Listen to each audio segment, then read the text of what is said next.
Hello po mga kapraps. Dito tayo ngayon sa bayan ng Liliw, Laguna. Pupuntahan na natin yung property na binibenta dito. Ang sukat ay 6,393 square meters. Meron po itong sakop na bukal, dalawang bukal sa loob ng property. Tapos po ay boundary po ng magandang ilog mga kapraps. Itong barangay road mga kapraps. At ito lang po yung property. Ayan lang, tabing kalsada lang po. Naulan lang po tayo ngayon mga kapraps kaya ayan o, lakas ng ulan. Itong direksyon na to papunta yan sa town proper ng Liliw. Tapos ito yung property. Ayan. So sabi ko po mga kapraps, itong property ay mula dito sa kalsada ng Barangay Road, simentadong Barangay Road, ay medyo pa-slope pa siya. Pa-slope po siya mga kapraps. Kaya kailangang tambakan para makapasok yung sasakyan nyo sa loob ng property. Meron na ditong linya ng tubig at saka malapit lang po ang poste ng kuryente dito. Tapos dito po, papunta pa po yan sa ibang barangay ng Liliw. Marami po pong mga barangay dyan.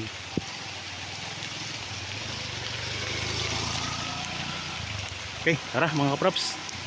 Pakita ko sa inyo ang loob ng property.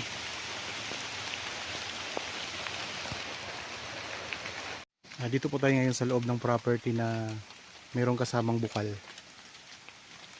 Ipakita ko sa inyo ang bukal mga kapraps. Napakalinaw po ng tubig. Ayan o. Ito yung nasa loob mismo ng property mga kapraps. At ang gagandahan ng property nito, meron din tong boundary na sapa. Tingnan natin kung malaki ba yung sapa. Ikot tayo dito sa property. Marami itong mga tanim, iba't ibang prutas. Ang sukat po nito ay 6,393 square meters. Titulado. Buhay po ang nagbebenta. Tara. Ibutin natin ang property mga kapraps. Iba't ibang prutas po ang tanim dito. Meron ding puno ng kakao. May rambutan, mayroong durian, may chiko. Tapos ang kagandahan mga kapraps, ito ay tabing kalsada. Dito sa area na to, ang daming mga lansones oh. Dikit mismo to sa kalsada. Ang daanan natin mula sa kalsada ay medyo pa-slope ng konti. Tatambakan lang po para kung sakaling gusto niyo ipasok ang sasakyan, pwedeng ipasok. Ayan lang po mga kapraps, kalsada na po yan dyan. Medyo taas ng konti ang kalsada. Yan dito sa area na to, napakaraming mga tanim na lansones. Pantay po ang lupa dito mga kapraps. Tapos dito sa bahaging ito, medyo pataas ng konti. Meron ding tanim na kaimito. Tara. Tapos chiko.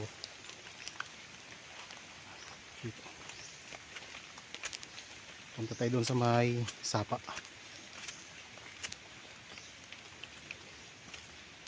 Daming tanim ano. Ayun o. Dami. May mga niyog din. Itong kaimito, wala palang bunga.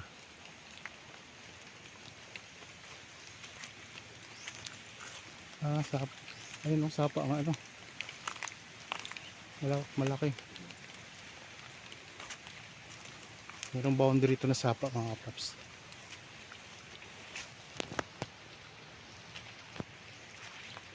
Daming mga prutas.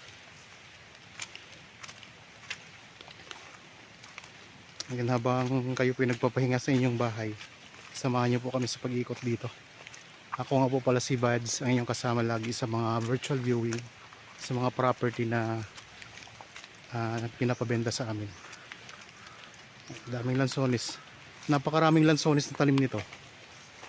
Yan, ikot ko lang ang camera mga kapaps para makita niyo ang palibot ng property. 6,393 square meters ito. Meron ding mga tanim na kawayan sa gilid ng property. Marami din siyang tanim na rambutan.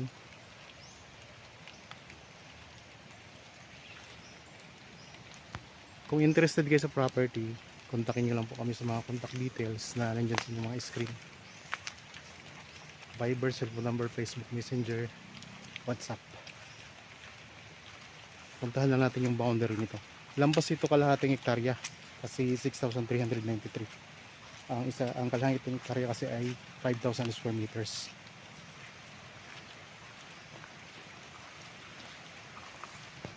So hindi po pala sapa ang boundary nito mga kaprops. Ang boundary nito ay ilog.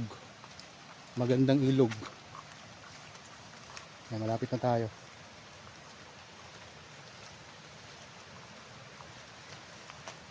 At ang isa pang kagandahan, pagpunta natin sa ilog, hindi siya ano, bangin, kundi ano lang. Ayan lang oh, ilog na kasi yan. Ilog na po yan. Tara, diretsuhin na natin.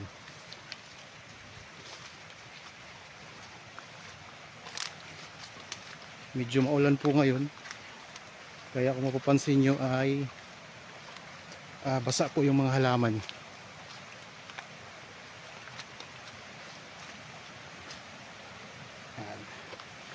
Dito mayroon ding kakao. Tapos tingnan nyo, may mga kawayan din mga kaprops. Matanim. Ito ng ilog oh. Elevated lang ng konti yung property mula sa ilog. Ayan ang ilog mga kaprops. Ayan.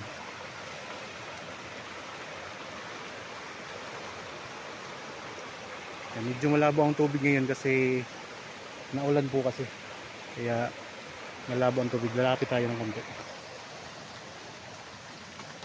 Ayan mga kaprops.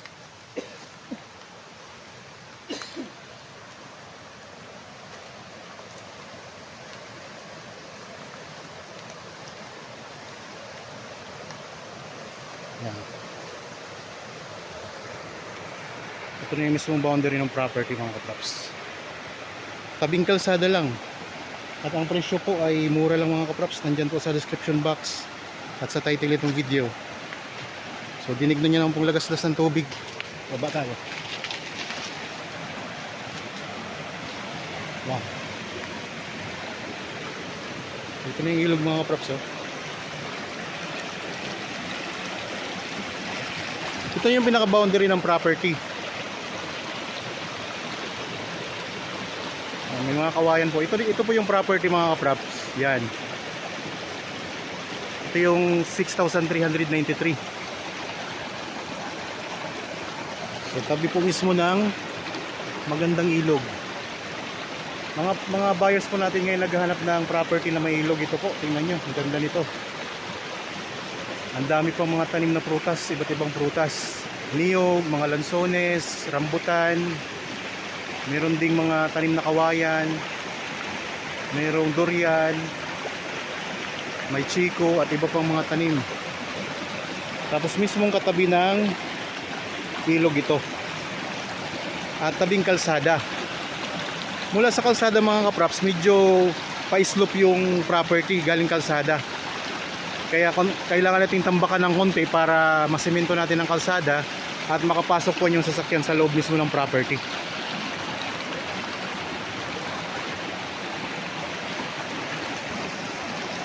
Magandang property na to. Ito yung nasa bayan po ng Liliw, Laguna.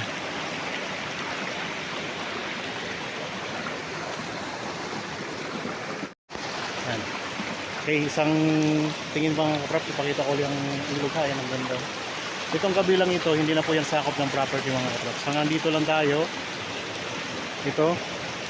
Ang distansya po nito sa town proper ng Liliw ay nasa 6 minutes travel time lang po. So wala pa nga yata mga 4 to 5 minutes lang yata mga kaprops eh. Napakalapit lang po nito sa town proper. Yan, ito yung property. Balik na po tayo doon sa loob.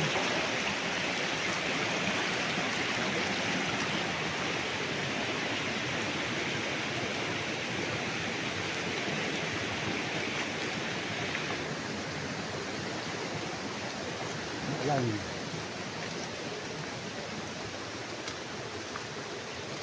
Okay, kunting akyat lang. Dito na tayo ulit sa loob ng property mga kaprops. Shout out po kay Ryan Sotomayor, kasama naming agent sa taga Magdalena. Tapos shout out din kay Kuya Chris. Crisanto, ano apelyido nun? Procopio. Yan ang boundary nito. Ayan mga kaprops, pag ganun po siya. Paikot. Daming mga prutas. Mayroon ding mga puno ng kakao na.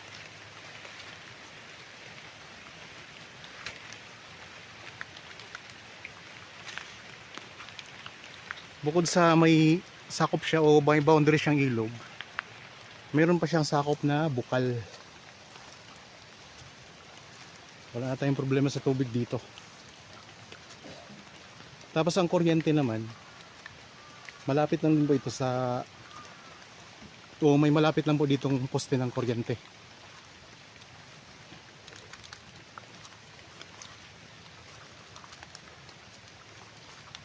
Yan, tingnan nyo mga kaprops, pantay ang lupa.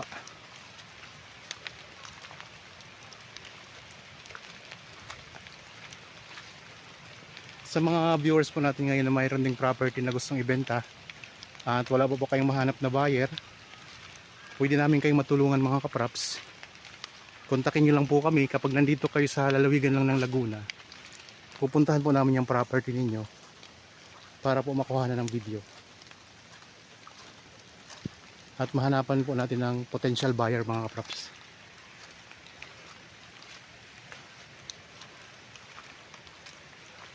Ayun yung pinaka boundary din niya dito, yung kawayan na yan.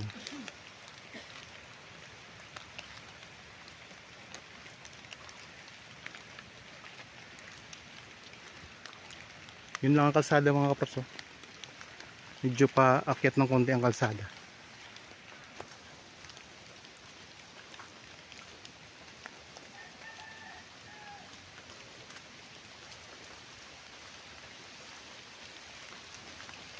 Dito mayroong lumang kubo na tinirahan dati ng ng caretaker dito mga kaprops. Tapos mayroon ding bukal dito, dalawa kasi ang bukal dito, no? Dalawa. Yan, dyan po ang magiging kalsada natin mga kaprops. Tapos dito mayroon pa ditong isang bukal. Daming mga lansones.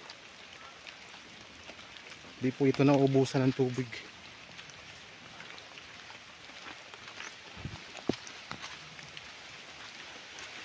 Yan, tingnan yung mga kaprops. Yan, tuloy-tuloy lang ang tubig. Dire-diretso lang halos ng tubig. Ang galing po yan sa bukal, nilagyan na lang nila ang tubo para mabilis ang pagkuha, pag-igib. Yan pa.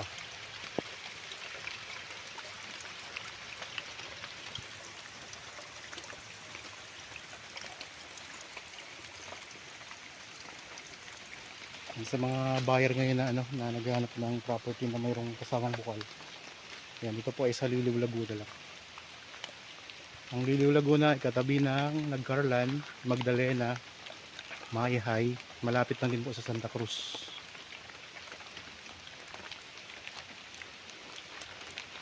Okay, naikot ko na po ang property mga kaprops.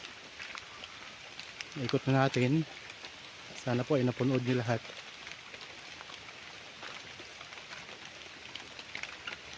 Yan, dito po yung boundary naman sa kabila. So ayusin lang talaga yung sa tabing kalsada para makapasok yung sasakyan ninyo. Okay. Dito ulit tayo sa bukal na pinakita ko na kanina sa inyo. Tabi ng kakao.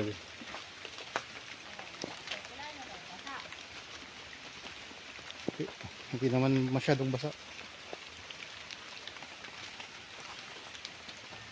Ito na po ulit ang bukal mga kaprops.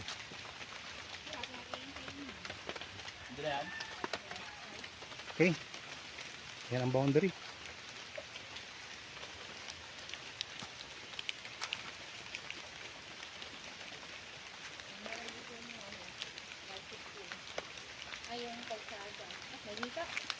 Mamaya.